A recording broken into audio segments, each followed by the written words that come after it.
Hey everybody, this is Schrodinger Cat, and today I'm going to do a real simple recap of the live tutorial we did last night where I showed how to make line art inlays. And first thing you need to do a line art inlay is you need to have a bare patch of earth. It can be healed, it can be untouched procedural ground, doesn't matter, as long as it's not a surface you've already painted on. And then we're going to just paint on the surface. And I paint because it's easier to line up what I'm doing than it is by placing blocks.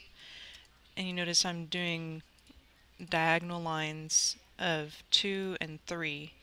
And the reason you do it like this is because this is how you're going to approximate a curve. The sharper the corner, the shorter the line. So long sweeping corners use longer lines, and short turns require short voxels.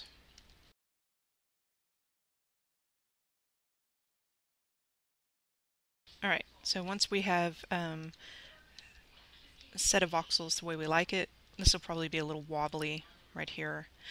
We're going to copy out what we've got. We're going to paste it 5 times. The old smooth tool required you to paste it a whole bunch of times. The new smooth tool works a little better, so you can be you could take up a little less space, make a little less mess when you're doing things. We're going to select the whole structure, but just the 3 interior voxels.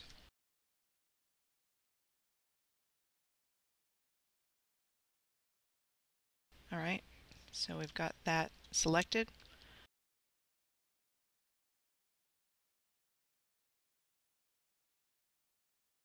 Oops, I didn't have that all selected.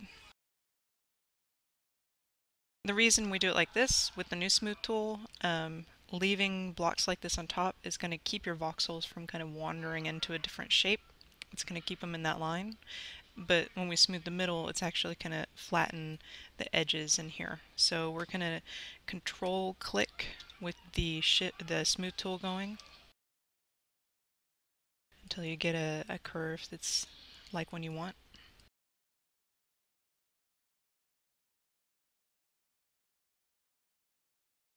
That looks pretty smooth. And now I'm going to narrow my selection box so it's just 1 voxel thick.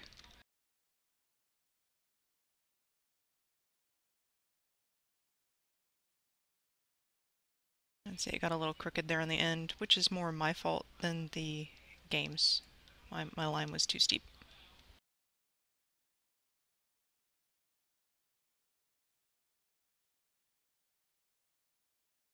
So let's paste it down and see what I've got. I'm pretty sure it's crooked and horrible, but it'll get the point across. I'm going to shift left click and paste without error. Alright, now one thing with the smooth tool, when you copy straight off the ends, it's going to have the tops deformed a little bit on the ends of the area that you've smoothed. So to fix that, this is something new you can do. You just take the line tool and draw over it a couple times. And as long as it's not a microvoxel, it'll retain your shape but flatten it so you don't have any deformities. And you don't want, deformities on your lovely inlay. Not that this is going to be remotely lovely.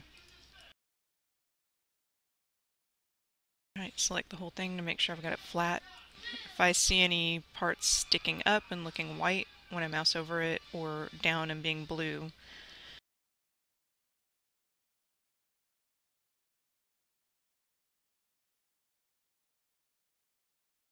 alright, so that's a pretty terrible line I've made there, to be honest, and I'm sure I could do better. Typically, here, let's do it like this.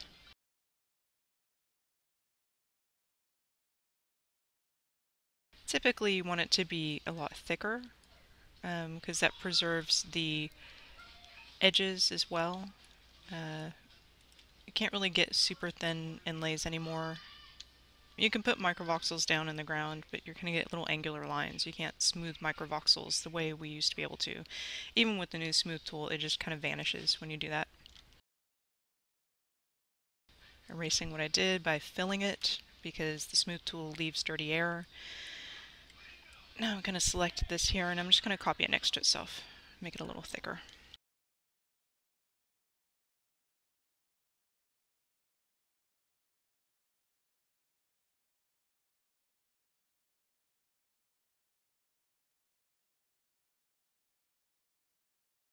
Alright, so this should be a little happier when I smooth it. And one thing that's going to be cool is this is going to make a really nice angle also. Stupid store hopping. So stack it 5 times again. That way we have a more regular shape here in the middle. Should be a little less wobbly. And we still, of course, want to just do the middle 3 voxels in a band and smooth those. And then Control click with the smooth tool active.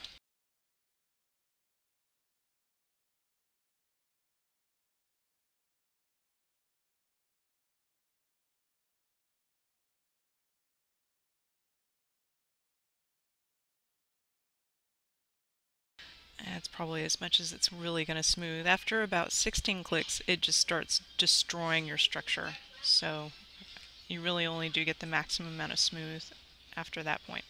Alright, let's try this again. Kind of copy out what I've got. Paste it down.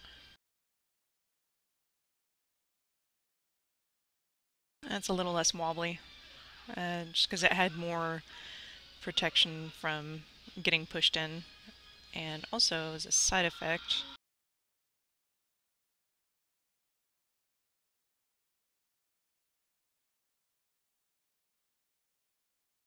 some nice little circles you get to make. It's like kind of bonus shapes.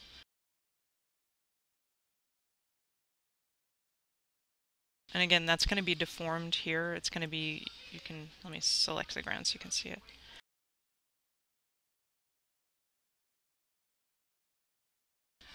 Way to fix it is just line tool over it.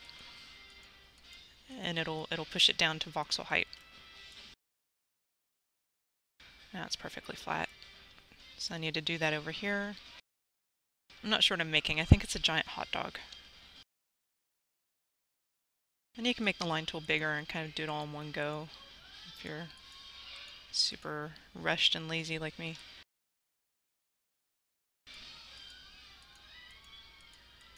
Alright. And now let's say I wanted to make the nice thing about an inlay is you really only need to make 1/4 of it if you're doing any kind of pattern, because you can repeat what you got and paste it over itself over and over again. So let me bring this out here, erase this. Let's have room. I'm going to copy this shape here out and paste it next to itself, not on it, because that will distort, right? But if you paste it next to itself, you can use the paint tool to make it look like they attach without actually attaching them. So I'm going to copy it, mirror on the blue axis. I'll show you what happens when I paste it near. See, it distorts. You can go back and fix that, but I want to show for this purpose just an easier way to do it. See, if I paste it near itself, it's got a little distortion right there, but watch. You can paint it and the ground will take care of it. It's not perfectly symmetrical because you place this one last, so the voxel connection will be narrower on that side. So sometimes you just have to play around with it and see what you get. And that's going to be crooked too, because those are all triangles. So what you can sometimes do is paste the part you like over the part that's busted. And I do that by copying out the part I like, mirroring on the blue axis and pasting it down.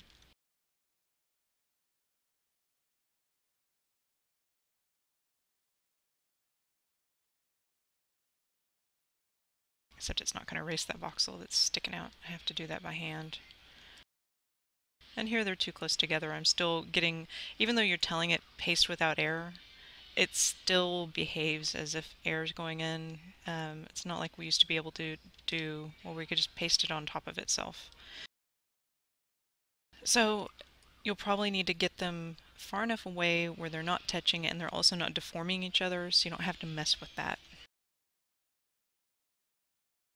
Hey, what's up?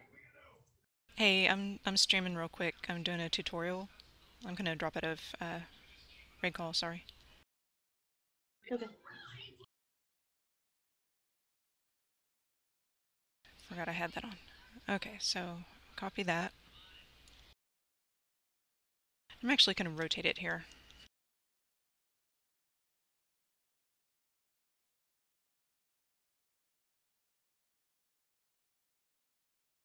The point is not here to make an attractive shape, just in case anyone's wondering. So I just wanted to show how to do what we did last night for people who weren't able to get on for the live tutorial. So now I still have it crooked, so I'd still need to make it go further away from each other.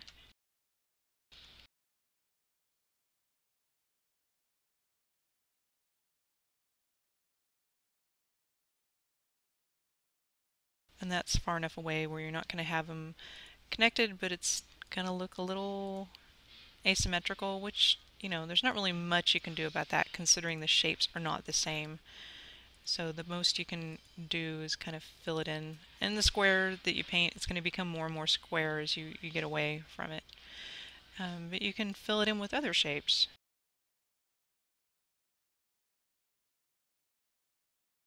Any shape that is voxel height, and I'll show you what I mean by that. Any shape that touches the top of the selection box can be jammed into the ground without deforming the surface of the ground. It'll still pull voxels around it, like you saw this, but it won't deform the surface, which is useful to know. So, but this is symmetrical enough. So if I wanted to repeat this pattern more, I wouldn't be able to paste it directly over itself, and I'm fixing the ground by adding, then healing. Always add before you heal. Oops.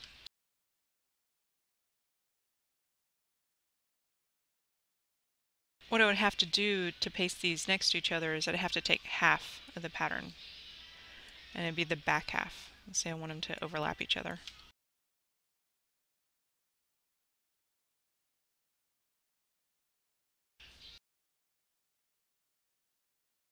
And then I'm going to paste them far enough away from each other where they won't distort. I'm just going down in several places so you can see, you know, there you have them almost touching and a little bit of distortion. So if you painted the connection, you would get that. And that's, I don't like that. So you can reposition it.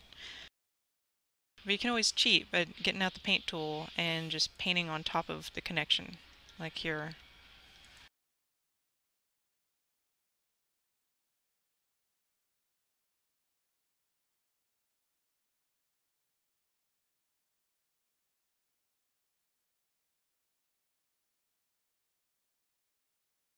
And I don't know what this is.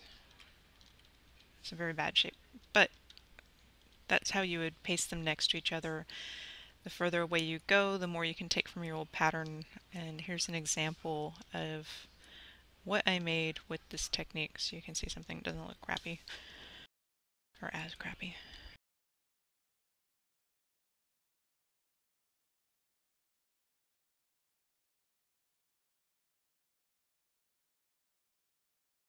Really wish the game didn't search for every single letter we put in. This is an example of something I made using that technique. Now, see how it has points here? That's achievable through using microvoxel strings. I'm going to show you how to make some of those.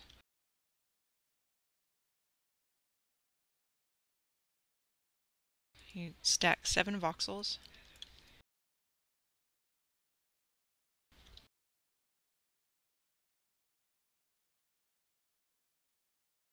And you're going to smooth them till you get something that's the thickness you want, and I'll show you what the different thicknesses do. copy out a shape that's this thick, and if you put it you put it on the surface, not below, not like that. You want it on top. And it's going to pull the shape that you placed on the ground out if you put it close enough. A littler one will pull it out further.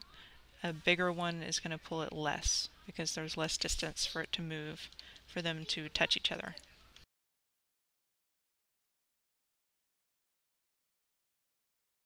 Okay, so I'll make one that's bigger so you can see. Thinner, rather. And we have a whole bunch of different sizes available to us now, so no one really needs to have those voxel boards from Alpha anymore. They're not exactly symmetrical, but they get the job done for this. So this one's much thinner, and it's going to pull out the shape.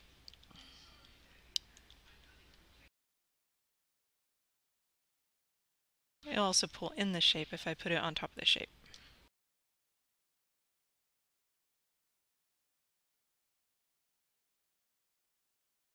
And it tends to want to make everything straight and squared off, just like all voxels do.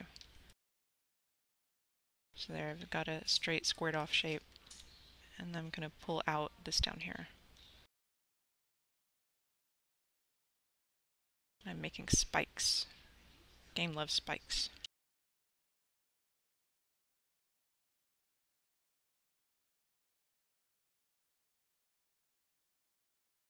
Those are all little crookeds. The shape it's starting from is a little crooked. So anyway, you get part of a shape you like. You just copy it over the part you don't like. I like that spike because it's more symmetrical. So I'll just copy from here. Don't concern yourself with these shapes here getting distorted or messed up in any way because we're going to ignore them. Now we're going to take this hideous shape and going to paint it so I can have it forever and ever.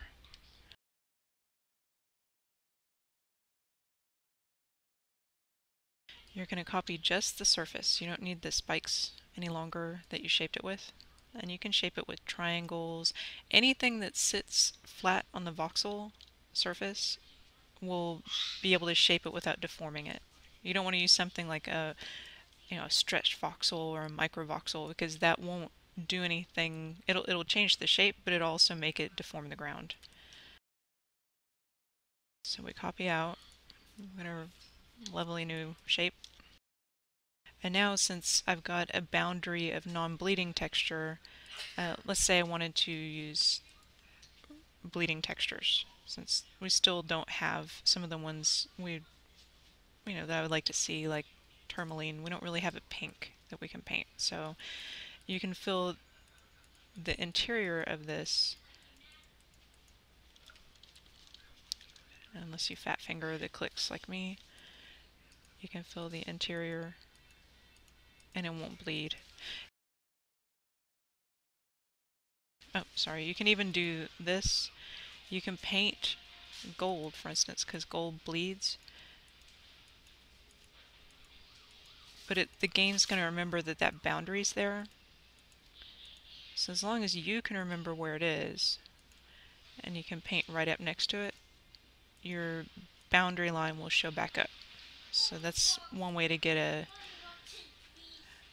curved inlay with bleeding textures to go together. And let me show some completed examples of inlays I did.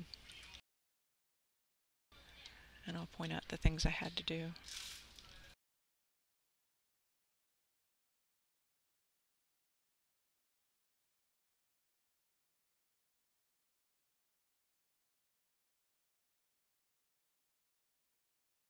Cleaning the air by healing. Always add first.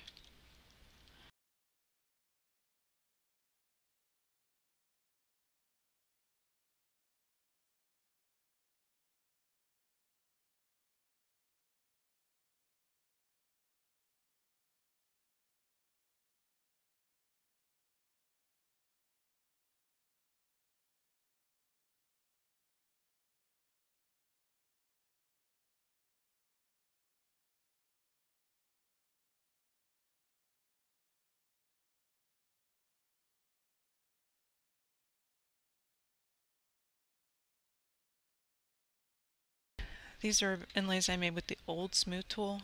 I'm going to try to redo them later on in my own time with the new smooth tool. But one of the cool things you can do when you have a shape you like say the spider leg. How I got this beholder was I took the spider legs and I just copied them around and made like a little pattern out of the legs. And you can, this technique also works for making arches, by the way. Notice that you don't want to paste it like right touching itself, because then the top and the bottom will deform, and there's literally nothing you can do about that. You need a voxel space in between to have a symmetrical touch. So I would do that.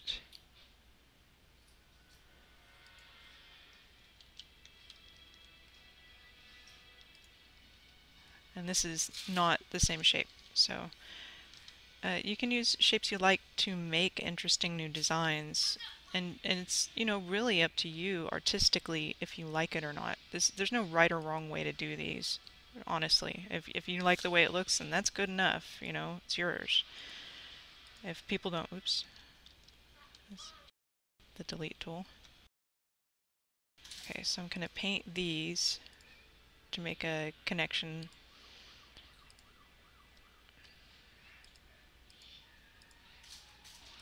So I've got something interesting going on there, and it's just kind of up to you how you want it to look. There's no right or wrong.